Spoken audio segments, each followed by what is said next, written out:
এই ট্রেন্ডিংয়ের কারণে বর্তমানে ফেসবুকে ঢুকে যায় না, ফেসবুকের আনাচে কানা শুধু এই ট্রেন্ডিংয়ের ভিডিও চোখে পাশে, যেখানেই যাই যত স্ক্রল ডাউন করি শুধু এই ট্রেন্ডিংয়ে আছে।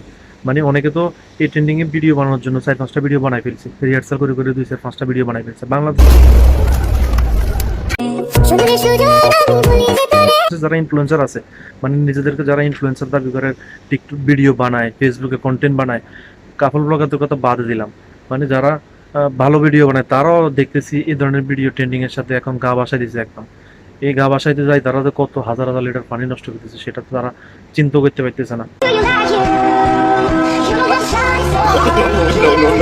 আবার অনেকে দেখলাম এই ট্রেন্ডিং এর সাথে ভিডিও বানাইতে যায়, বউকে তো উপরে তুলতে পারে না, আরো উল্টা পড়ে গেছে, বউকে নিয়ে মানে একদম গড়াগড়ি শুরু করে দিছে ওজনের কারণে।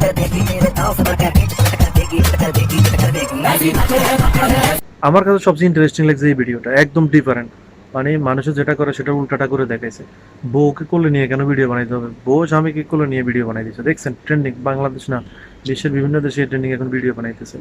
এটা নিয়ে ভিডিও বানায় না বানাইলে তো মানে ফেসবুক অনলাইন ইউজ করে এটার কোনো মূল্যই নাই।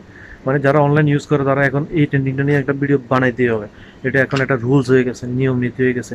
কিন্তু এই ট্রেন্ডিংয়ে ভিডিও বানাইতে প্রতিদিন কত হাজার হাজার লিটার পানি যে নষ্ট হইতেছে সেটা চিন্তা করতেছে না পাবলিক।